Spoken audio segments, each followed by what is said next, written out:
Friday Night Racing on Off the Ball. Brought to you by Horse Racing Ireland. Love every racing moment. Visit hri.ie. And you're very welcome along to this week's edition of Friday Night Racing, brought to you in association with Horse Racing Ireland. Love every racing moment. Visit hri.ie or follow the Twitter account at HRI Racing. And of course, the hashtag is every racing moment. Johnny Ward, good afternoon to you. How are you? I'm good, Ger. How are you? Yeah, good. What's your racing week been like so far? It's been pretty quiet. Obviously, we had a couple of meetings that were sort of rescheduled for Ireland, and it's been a busy enough week, I suppose, as the week has developed. And 2 meetings today, Navan into Dundalk. I think Fairyhouse is really excellent card tomorrow, and obviously with Cheltenham having been called off, which is rather unfortunate given they've had frost and so forth calling off meetings, but it's actually waterlogged at Cheltenham, and that going into the doubts about the festival in March in terms of what that will look like. Trying times for Cheltenham, it must be said, but the Irish meet at Fairyhouse definitely kind of compensates to some extent, and really good mares, novice hurdle, the likes of Royal Kahala running in that. So plenty to look forward to in these trying times. Was it a classic renewal of the Thyestes this week? The ground was really testing at Gorn, really testing, and that was very, very obvious as the hurdle races went on. It became like horses were like, and you're talking about hot favourites there, literally just stopping to walk 3 or 4 out. And I'd spoken to Eddie Scally, the racecourse manager, on Wednesday night, and he did say this is going to be really tough. So it put stamina at a real premium in the Thyestes, but it was no problem to Coco Beach, who essentially was up in the van, which you probably kind of needed to be to an extent, and travelled like an absolute dream, really, and won the race well for Jack Kennedy. And in fairness to Jack, he's had horrific luck with injuries, so I don't think anyone could begrudge him big race success. But it is all a bit strange still, Ger. It's just the Thyestes really is, if James Connolly said Ireland without the Irish means nothing to me, race meetings without a crowd, it's just strange. And I wonder, I was actually writing a piece earlier. I wonder that some of the mares that may or may not go for the mares novice hurdle at Cheltenham, and they're having their sort of prep tomorrow. I wonder, is it the be all and end all that it would be in other years if there isn't a crowd there in March, because that's what it's all about ultimately, I guess. All right, let's do our competition this week before we get to our guest. It's another sweet prize for you. The Dublin Racing Festival obviously goes to post next Saturday and Sunday at Leopardstown. Obviously you can't be there because racing is still behind closed doors, but the good people at Leopardstown want to bring a flavour of Dublin to your home with the Race and Graze tasting menu. So you'll be able to enjoy a weekend of world-class racing with this delicious sharing menu, which will be delivered directly to your door. It includes Dublin Coddle, beef and Guinness stew, Dublin cheese potato boxty, Glyn Valley buttermilk chicken tenders, traditional Dublin Ger cake, I know you're a big fan of that, Johnny, 5 lamps lager and pale ale. To be with a chance of winning, just tell us which horse won the Chanel Pharma Irish Champion Hurdle at the Dublin Racing Festival last year. Text your name and answer, send the message to 53106, and we'll contact you after the show. Bear in mind, you have to be over 18 because there's some booze involved as well. Even if you don't win, you can buy a Race and Graze tasting menu on leopardstown.com before next Wednesday as well. So top quality food to watch the racing with next week. Now, our guest this week is Danny Mullins.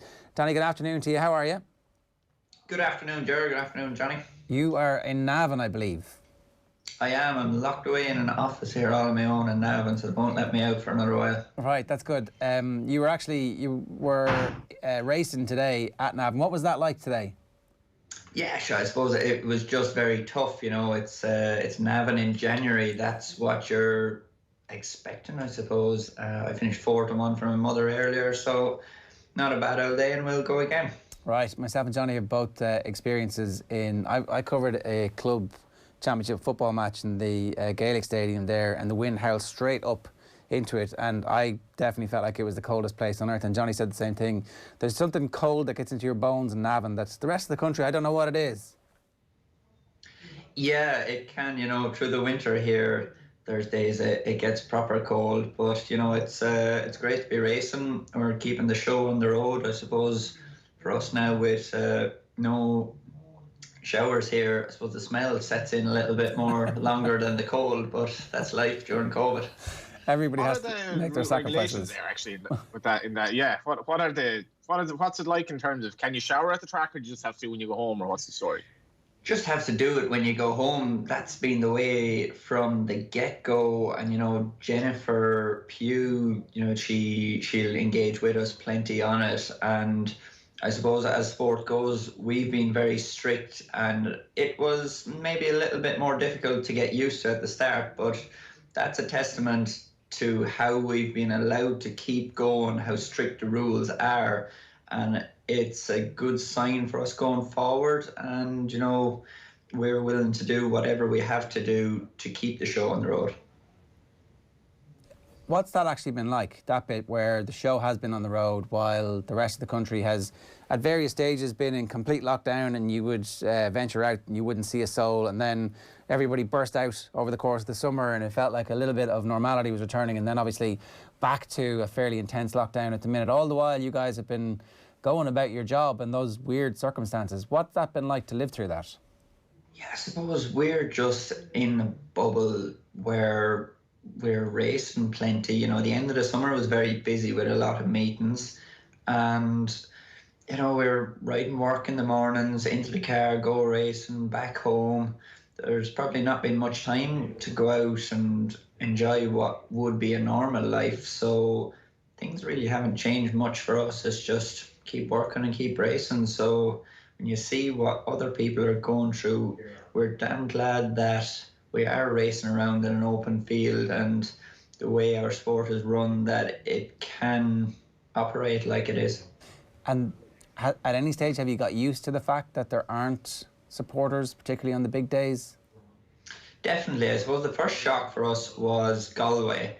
I found, the Galway plate start, it's a great buzz. You're down there right under the stand. There's maybe 20,000 people roaring. That gallop down to the first fence in Galway is very exciting, where this year we weren't going any slower, but there just wasn't that real bit of tension that a crowd could bring to it. And I suppose from there on, we were getting more used to it. Over Christmas, you have the big festivals in Limerick and Leopardstown, and, you'd miss the crowd at those meetings, but I suppose we're used to it at that stage, and we just get on with it. Are there some horses who actually have benefited and some other horses who have not benefited, like actually have suffered by the fact that there isn't whatever happens to them? I suppose I'm really asking, do you believe crowds have an impact on the horses themselves at some point? Definitely they can. Last year I was lucky enough to win the Tayestes on Total Recall, and he's a horse that can get very upset before the start.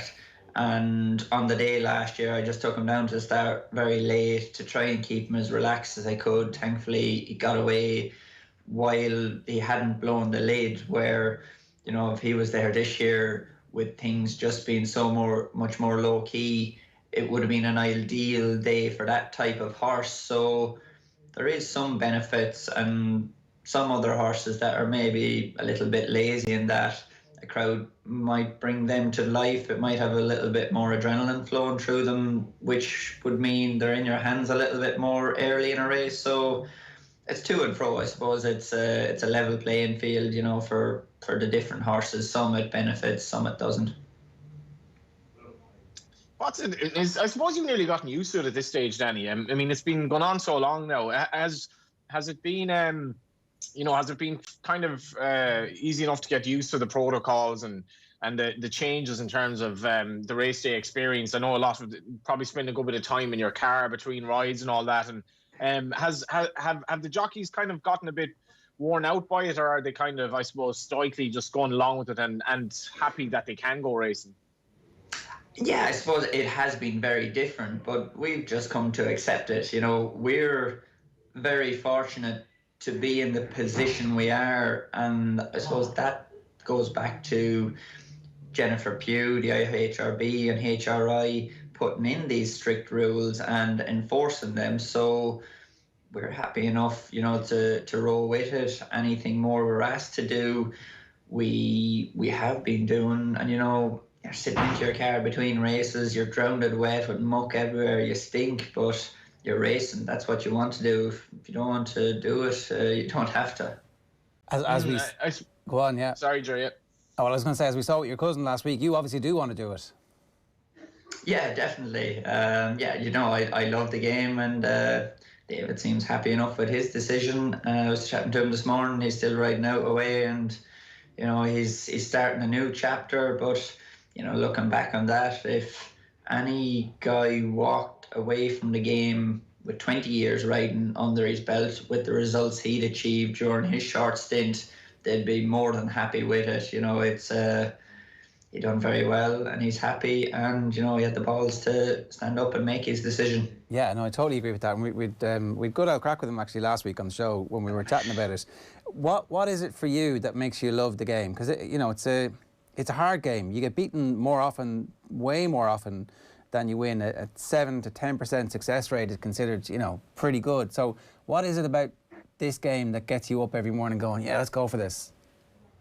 Yeah, I just love horses. To deal with animals is something that I've always wanted to do, and the adrenaline of race riding is something I really love. And as you say, the bad days definitely outweigh the good days, but I just really enjoy those good days, which makes it all the more worthwhile.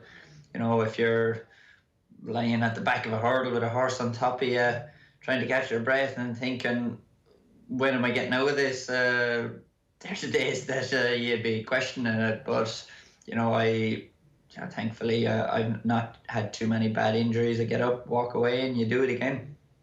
Sorry, I just have one more question about the bad days. How do you deal with them? How do you become accustomed to losing? Is it something that you just need to be able to blink away? And what's your process for that? Well, I don't drink, so I normally on a bad day I eat a lot of chocolate.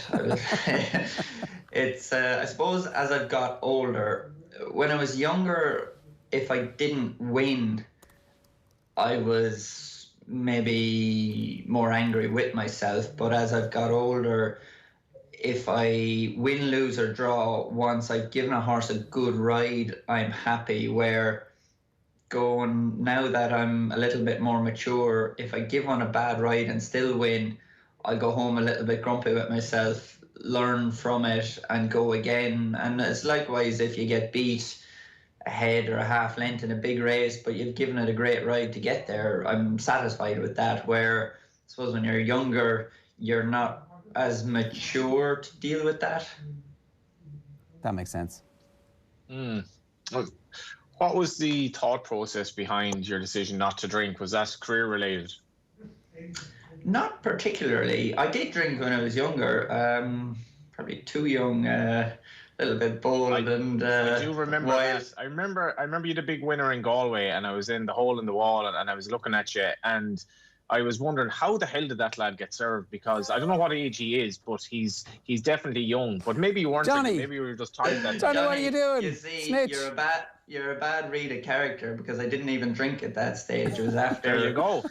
When I was a bolder young lad, it was after winning the Dingle Derby. I think it might have been only 15, and I kind of thought I was Frankie Dettori, and had a bottle of vodka as good as, and passed out. I woke up the next day and thought, well, I didn't really enjoy it that much. And if I go out and I don't drink and my friends are good enough to have the crack with, I could stay out and have a proper night's fun with the lads. I'm not against drinking, but it just doesn't suit me, and I can enjoy myself without it. Is it something that has been a handicap for some jockeys? Because you do hear of a lot of jockeys, I suppose, you'd often hear, it's a tough for a young jockey being reared up the curragh and so forth. And is it a danger? We've seen, obviously, there has been a fair bit of cocaine use as well, which I suppose that reflects society. But there are dangers for young jockeys out there, and I suppose you did take the sensible approach. Yeah, I suppose young jockeys, it's young people. It's all aspects of life. For me, I made my decision, and plenty of people, you'd say, oh, you have to drink, you have to do this, and you have to do that. All I felt I had to do was ride winners, and the rest was enjoy myself. And you're, if ever somebody were bred for the job, you were. Was it always, I guess there was very little chance of you being involved in anything other than horses, really, just because unless you didn't love them, but you probably loved them from day one, I guess. Yeah, I suppose you could say that. And with my pedigree, I'm probably a failure. My mother was a champion lady rider, and my father was a champion jockey. And, you know, my brother Anthony, he's 2 years older than me, and he's an agricultural mechanic, and he set up his own business with that. So there was never pressure to be a jockey. Mother and father always encourage us to do what we want. I always wanted to go with the horses, and Anthony, went to college, got his degree, and, he's happy running his own business. When you became a jockey, was there pressure then? Not really. I suppose I wouldn't think it was pressure. I'd say it was more support. Right. Like there's a lot of people there that you can turn to for advice that are in a small circle of people. So you decide how much pressure you want to put on yourself. And, I put plenty of pressure on myself. I really enjoy winning. And thankfully, I suppose my talent has brought me to places where I wanted to go. And my discipline and consistency has kept me there. It's the hard work that makes the talent come to the fore. Talent takes you to a point, but that's all. We've seen so many talented people in all sports who don't have the discipline and don't have the hard work and don't have that work ethic. You talk about the support network you have. Are you good at asking for support and advice? Are you always, do you always have a willing ear for it? Because it's hard for a lot of people, particularly when you're young and you have success young, to listen to what people outside are saying. Like, you just always think of what you were like as a late teen, early 20s. Young Irish males tend to be a bit stubborn. Yeah, I suppose, if for me, we'd be riding out in Willie's every morning, myself, David, Emmett, Patrick, Paul Townend, and that'd be there. We wouldn't be afraid to give each other a good dig if you got something wrong. So you won't get too big for your boots. And if you're wondering about something, you could say to one of the lads, I suppose a perfect example is maybe ground on a day. Myself and Patrick could be riding most days, and he'd always walk the track. I'd have a walk before I'd ride most days, and you're there. Simple things like that. You just bounce off each other and different ideas, and some days it might be irrelevant, but it will get you a winner here and there. So to have people with a brain that you can bounce those ideas off is very helpful. And when you were growing up, did you feel the pressures that your parents were feeling in terms of the training of horses, or did it come across to you that they really did enjoy the life that they had? Because it is, we've had your dad on. I think he's been one of our more memorable guests really on the show, talking about Princess Zoe. But you go through, it's whatever about a jockey. As a trainer, when you have bad years, it is tough, and it's like it might be a long time before there is kind of that obvious light at the end of the tunnel as well. Yeah, I suppose it's a tough business training horses, and I think I remember when I was starting out, my father said to me, keep riding as long as you can. They're the best days of your life. Most people tell you your school days are the best days of your life. For me, being a jockey are the best days of my life, and I've no particular interest in being a trainer. I think I'd make a fine assistant trainer for someone there. There's enough Mullins as training, and I don't think my name in the lights will do me as a jockey, but a little bit of a helping hand will do me after that. The trainer's life, they deserve every bit of money they make and every bit of success they have, where jockeys, we get injured, you recover and you come back, where trainers, the clock never stops with them. They have to go home every evening, look after horses, keep a business running, look after staff, look after owners, and thankfully I ride for a lot of very good owners, and we've great owners around at home, so that definitely makes it easier. But it's a tough business as a trainer. It's not one I'll be jumping into too quick anyway. It's kind of like a vocation, really, isn't it? Because I remember my father would milk cows when I was a kid, and the cows just had to be milked. It was as simple as that. And if you didn't, if we wanted to go on holiday, it was a big ordeal to get somebody to kind of sit in and do that for 2 weeks. But if you're a trainer, trainers wouldn't be apt to go on holiday very often because you just can't. It's like it is pretty much 24/7. You're up early, you're in bed, like, you know, after you look at the horses at night. And notwithstanding then that actually a lot of them don't necessarily make an awful lot of money, there is a lot going on with it. Definitely, you know, it's funny you say about milking the cows. I was over at my friend Mark Morrissey's house there the other day, and we were doing a bit of shooting, and he came back in, and his dad was there with a dairy cow, you know, at 10 o'clock at night, and we're giving him a hand, you know, injecting her and doing a few bits to make sure she was okay. But that's the same thing. Like, once you have animals, you're on the go. Where, you know, being a jockey, go home once you're finished riding and you chill out. What were you shooting, incidentally? We're getting a few rabbits, but I think they were getting a bit better than us the other night. to eat them, or? Yeah, you could eat them now. I wouldn't eat many of them, but they'd pop away. Yeah, and so the in just back on the training thing, then do you feel that like people maybe listening to this haven't visited a yard, but it's a remarkable place because that's the home for the animal, and the affinity that you develop with the animal then is kind of special, that you get to know. It's almost like the pet dog at home or whatever. You get to know his or her quirks, and they become almost part of you, I suppose. Definitely, you know, like, I suppose I'm lucky I've seen both sides of it. Willie's has around probably 200 horses there, where my mother and father have, you know, 30, 40 horses in the yard. But, you know, the staff get very connected with the horses. We get connected with the horses, you know, jockeys going in and out. And it's a great lifestyle, and I really enjoy the connection with the animals. But, like, no doubts, it's proper hard work. Danny, how do you unwind? How do you kind of not become completely obsessed by checking on the form of whatever horses you're going up against, or the form of horses that you think you're going to be riding over the next while? How do you get away from being 24/7?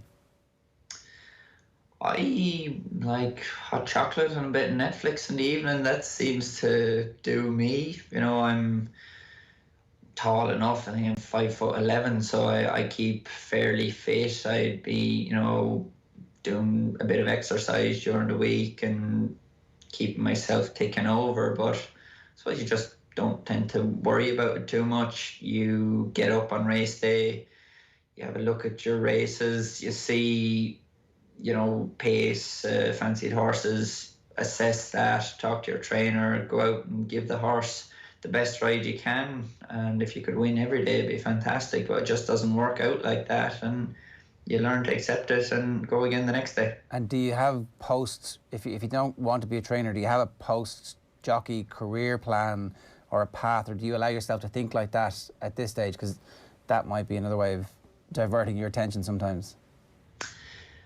Not particularly, you know. I've done a few little bits of TV work and that, and, you know, I've few other things. I've nothing set in stone for myself, but, you know, I say I don't want to be a trainer. That doesn't mean I don't want to be around horses. You know, the perfect example is David said he didn't want to be a jockey, but doesn't mean he's going to walk away from horses. You know, he'll definitely fit in like that, and when the time comes for me, I'll find somewhere that I'll fit in as well. Okay, that makes a lot of sense.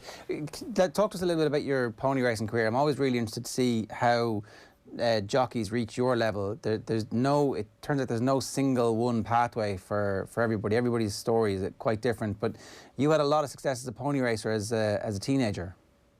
Definitely, you know, I started off, you know, hunting and show jumping. I was lucky enough to ride some very good show jumpers and have quite a bit of success with that. And then Barry Fitzgerald was working for my mother when I was only about 14 or that, and his family had a few pony racers, and I got going riding those, and I spent 2 seasons pony racing. I think I rode 126 winners, which, you know, was great experience. You pick up bad habits as well, and I suppose you have to iron those out as you go along. And from there, I went to a couple of flat yards for the summer when I was only 15, and I ended up going to Jim Bulger's for 2 weeks one summer, and I stayed there for 3.5 years. And if you hadn't had a growth spurt, you might have been a flat jockey. Yeah, I suppose, my second or third ride in the Curragh, Jim Bulger gave me a lot of good rides when I was young. I think I claimed 10 off 8.4, was at 7 stone 8, and I was doing that at my ease when I was only 16.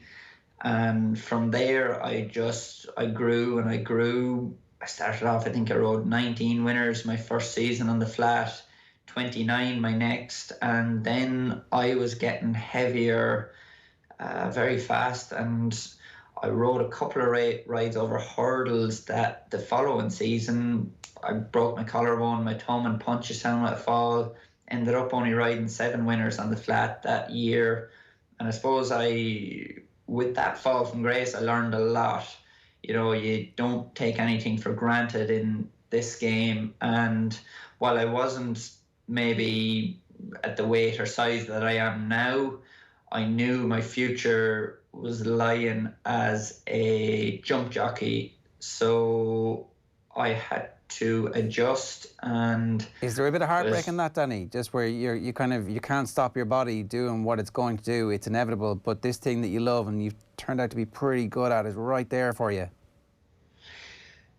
There is and there isn't. I suppose it all depends on what way you look at it. You could sit down and feel sorry for yourself, and for me to be reared with jump racing was always something that I enjoyed, where I suppose a lot of people, lads, girls, riders that have ridden on the flat get too heavy, they don't have a real love for going jumping, and they just have no interest in putting up with the punishment that goes with it, and that's perfectly fine. There's a lot of other good opportunities for those people, where I wanted to be a jump jockey. And when I look back now at my first few rides over hurdles, I was ordinary, worse, I'd say terrible. And it took a lot of adjusting for me, where I was a little weedy flat jockey with no muscle, no strength in my legs. I fell off more horses than I should have,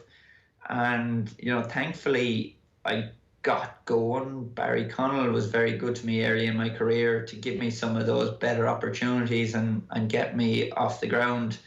And from there I just kept putting in the hard work and improved with every year, and thankfully I think now I'm riding at the top of my game, and hopefully I have a lot more success in the road ahead. When you say you talk about strength in your legs as well, there is what are you talking about there in terms of the jump jockey and the strength that he or she will have in his legs that comes along with that? And is that your is it kind of like a squatting position, or how do you build that up?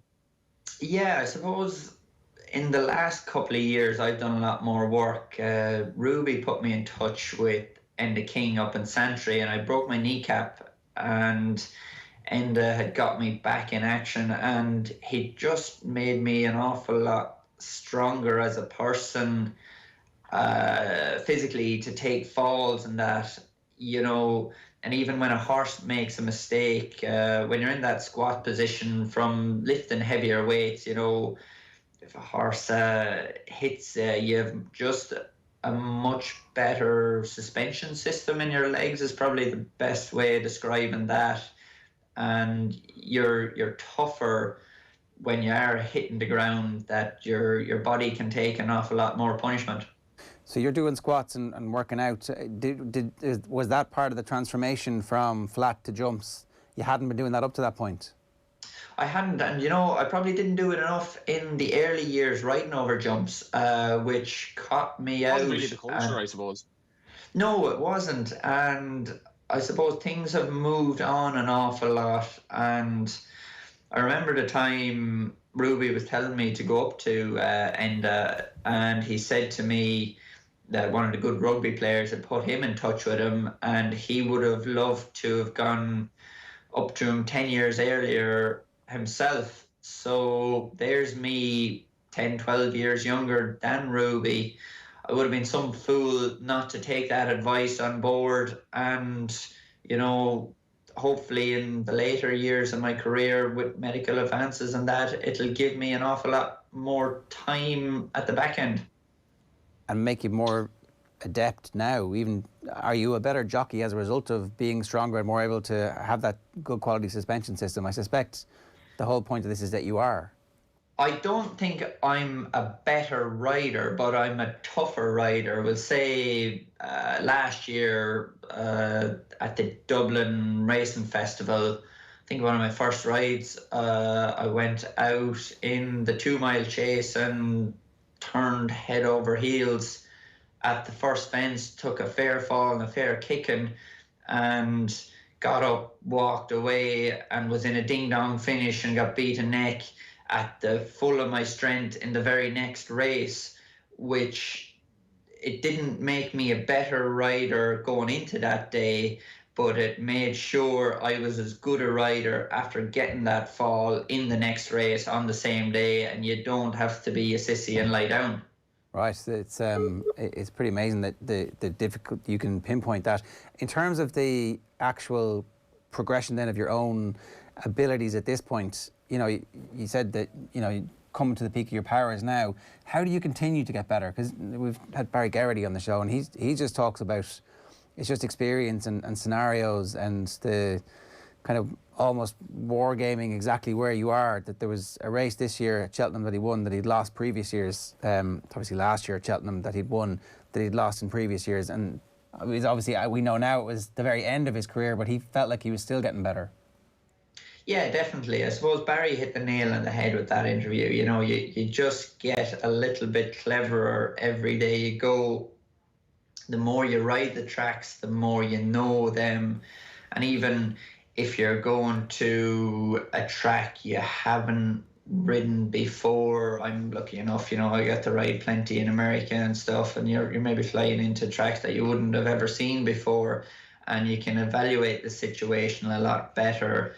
And I suppose a big part of it is riding good horses for good trainers and, you know, owners that have the confidence in you to make those split-second decisions. You know, there's always plan A going out in a race, but you have to use your head. You might be going to the first hurdle and something goes completely wrong, and when you're that bit more mature, you make the best decision you believe to win the race, where, you know, maybe some younger riders, they panic and just ride 2 or 3 races to stick to plan A, where when you get a bit more mature, you do what's best and you learn how to win and how to adapt. And then explaining that afterwards is obviously this other important part. Downloading the information to make it digestible to both the trainer and then acceptable to the owner who saw that you didn't follow what the instructions were and it finished well or badly. That's the other part of this whole jockey's life that we're still kind of trying to understand from the outside. Yeah, definitely. I suppose your feedback has to be very good, and your connection with the owners and trainers, that's a big part of it. And once you're giving them the correct feedback, they'll have more confidence in you to make the right decision if something does go wrong. And that's grand, is it? Because I can imagine if you've come off, you haven't won a race that you feel like you should have, and then there's loads of questions, and you're like, yeah, I mean, obviously I tried my best.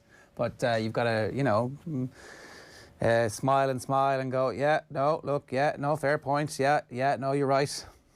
Oh, definitely. You know, there's plenty of days you come back into Willie and he'll give you the hairdryer, but you learn and you move on. What's the hairdryer like from Willie? Well, I suppose I've heard it described from Alex Ferguson before, and he'll give it to you too. He'll make you learn and make you better. Right, okay. We never get to see that in the parade ring, funnily enough. It's always like, okay, yeah. It's quiet and stoic in the parade ring. It's obviously afterwards, off Broadway, that happens. Yeah, but there's 2 ways of looking at that. You know, you could sulk over it, or you could think you're in a privileged position that you are getting that information for someone with such intelligence and held in such high esteem in the game. Yeah, no, totally. And so what you're telling us is that you don't get a free ride because you share a surname. No, definitely not. We work for everything, and you know, thankfully we deserve everything we get, but you have to keep working. I suppose we touched on earlier, success is rented. You stop paying the rent, you get kicked out. You obviously work with loads of different trainers and loads of different owners. How do you plot out a career plan from this point? Like, how do you define success in a short-term period and then look to build on that so that the next couple of years you constantly feel like your career is progressing and not just that you're getting better or fitter? Yeah, I suppose, everybody would love to be champion jockey, but I'm not in a position at the moment to have a go at a championship. So for me, I like to try and ride a Grade 1 winner every year, and thankfully, I think I've ridden 10 Grade 1s so far and ridden a lot of those big races. So they're a very important part of the season, and then through the summer and that, I ride a lot of winners for John Ryan. He's a smaller family-run operation, similar to my mother and father's, and to ride those winners for the smaller teams is great as well. So there's no specific mapped out plan of what success will look like in 2021, 2022, 2023? Not particularly. I suppose you have to ride to the best of your ability, take all the opportunities that come and make the most of them. I suppose it's about getting on the good horses and giving them their best chance to win, and hopefully someday when somebody else makes a decision a little bit wrong, you can get the horse who mightn't be the best horse in the race to win. And that part of the game is the other fascinating part that we've dealt with a little bit, where we kind of talk about the role of the agent and all this. You need your agent to be out there kind of saying, look, you guys need to have this man on your horse right now. He's on fire. Yeah, definitely. Ken Whelan is my agent, and Ken does a great job. He's trying to get you on the best horse in every race, and then it's up to you after that. Yeah, how is Ken keeping, actually? These are the people that I guess the likes of me just don't meet anymore. Yeah, he's in great form. We were chatting every day, every second day, and he's busy away. He'd still ride out the odd lot early in the morning, and he'd be back in the office then, doing all the hard work behind the scenes to put us in the position that we are in. I suppose the one thing as well with David calling it quits, it does free up a few rides from Willie's that the likes of you might just fall upon as well, and there are opportunities there. Yeah, definitely. I suppose myself and David the last couple of seasons would have always been pitted against each other, and if he was riding better than me, he might get better rides than me, or if Willie thought I was riding better, I might rub a few rides on him. And David's retired now. There's going to be somebody else there that's, there's plenty of other good riders. Brian Hayes is riding a good bit for Willie now, and he's having the season of his life too. So things won't change a whole lot for me. It's always going to be stiff competition. So when you're... sorry, I was going to just... When you're all... Go on. When is a good time to retire, Danny? And I know that might sound like a daft question, but you don't want to go out where the racecourse chat is kind of like that lad should have retired 2-3 years ago. But at the same time, you obviously want to maximise the time that you have there. And is it dependent on basically how many bones you've broken at that stage, or what is this whole process? Yeah, I suppose it's how much more punishment your body can take, and how much longer in your mind you want to risk it. I think a good age would be 45 with modern medicine, but most people laugh at me when I say that. But you reckon 45, yeah? I get to 45, yeah. 19 more years, that's not bad. It's plenty of winning and losing to be done in the meantime. Text in from Johnny P wondering, who's the worst loser of all the Mullins? Suppose none of us enjoy losing. Come on, no. They're very diplomatic. Emmett is very stubborn. Yeah, yeah, that's fair enough. What about your dad and your mother? Which of them takes a beating better? I suppose neither of them like getting bet, but I think my mother might take it a little bit better. Right, and I suppose on that then, my final question is, what was it like for your father, or what did you feel in terms of just the year he's had? Like when he was on with Princess Zoe, I don't know, it was probably, I think it was my favourite show that we've had so far, just talking about horses and his life with the horses. But to come upon her and what she did Arc Weekend, it's I don't know, it kind of justifies why you're in the game, I suppose. Yeah, definitely. To see the joy she brought him through the year was unbelievable. He's done it all really through his training and riding career. Champion jockey, trained winners in Cheltenham, had good years, had very quiet years. And to get a horse like that to bounce back and put him at the peak of the flat game, you can come across a good jumper, but to get a horse to run to that level on the flat is an unbelievable achievement where very few people will equal that. To bring her from running actually here in Navan off 64 to win the Group 1 on Arc Weekend, if she was to get from 64 to win the Premier Handicap, it would have been a serious achievement, let alone win on one of the biggest weekends in the flat calendar. That takes a serious doing. Yeah, it's Hollywood Secretariat type stuff. Look, what's your weekend like? We're nearly done here, but what kind of a weekend have you got lined up? I have a couple of rides. Are we Nason Fairy House Saturday and Sunday?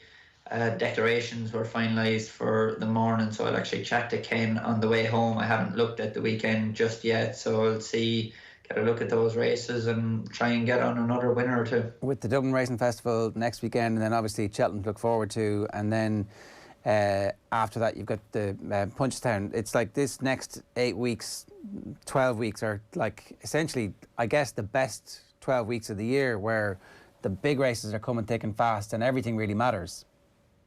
Yeah, definitely. This is a time of the year you want to be winning some of those good races. And thankfully, I've had a great few weeks the last couple of weeks, and long may it continue. Hopefully get some more winners.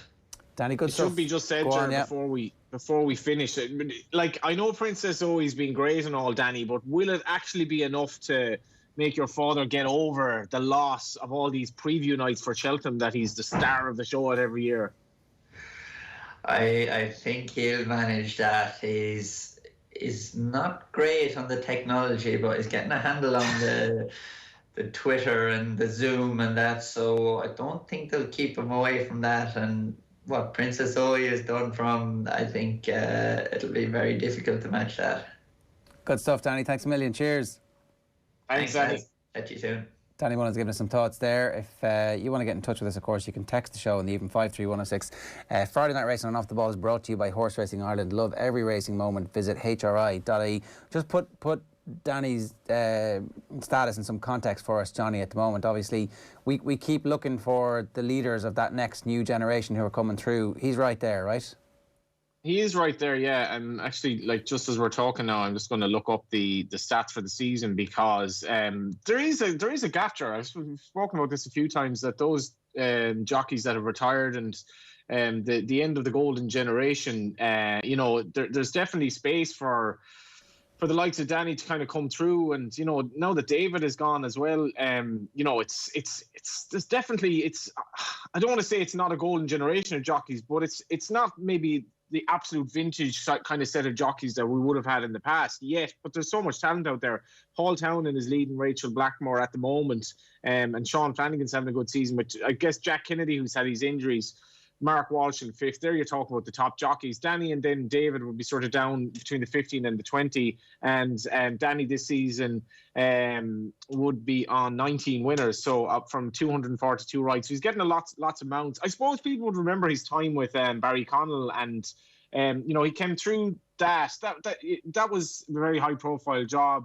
I'm not really sure the days of the owner having a jockey. I think they might be a little bit behind us, because I think it's kind of pointless in a way. I think stable jockeys are one thing, but riding for an owner on the flat or in national hunt race, and I don't really get it anyway. But Danny's a very good rider. He's a very good talker about the game as well. And it was interesting to hear that he wouldn't necessarily want to go training, because I don't think he'd be a prisoner to that. And he's just a jockey who's had a very good career, and very, very strong on a horse as well. And it probably did take him a bit of time to make that transition from flat to national hunt. But I do remember him being a seriously talented young rider as well on the flat until weight got in his way. And the fact that he doesn't drink, I think, will probably help him to maybe get the most out of his career, or at least extend it, because it'll just keep him focused in terms of what the job is at hand. And he has been relatively okay injury wise as well, so very, very good rider. Yeah, touch wood on that. And obviously, like a decade and a half for us to look forward to of him riding big winners in big races as well. So there was supposed to only be one horse lining up in our tote 10 to follow for the Irish Inter Jockeys Fund this weekend. I'm still trailing you by 16 points, which isn't bad considering you're like a professional who does this all day, every day for your job. And I'm just a Johnny come lately. Paisley Park obviously down to run at Cheltenham on Saturday, but Cheltenham is off, as we've said. So the Dublin Racing Festival is ultimately going to decide this race for us next weekend. You can get the tote price guarantee on all Irish and UK races this week on tote.ie. It is a pity that Cheltenham's off. Yeah, it's just a shame, because obviously the racetrack, Cheltenham got a lot of slagging last year, but that obviously wasn't Cheltenham's doing. And I mean, the loss of, I don't know what's going to happen with the festival this year. Obviously there will be racing, but I mean, at the moment the crowd looks so, even though it's only in March, it just seems like it's so far off. So it's tough times for Cheltenham, and the loss of that meeting as well. It obviously focuses our attention on Naas and Fairyhouse. There is good racing elsewhere in Britain tomorrow, but that would have been a good meet at Cheltenham. One of my horses, the Big Getaway, he's out for the season, Ger, which won't help my cause. Will give you some sort of a chance, but Dublin Racing Festival will tell a lot. Basically, a scatter of those horses running. It's going to be great. So. All right, we'll talk about it plenty next week on the show. In the meantime, Johnny, go well. Thanks a million. Thanks, Ger. That's for this week's Friday Night Racing, brought to you in association by Horse Racing Ireland. Love every racing moment. Visit hri.ie. We'll see you next Friday afternoon, bang on 3 o'clock on all our social channels. Until then, take care. Friday Night Racing on Off the Ball. Brought to you by Horse Racing Ireland. Love every racing moment. Visit hri.ie.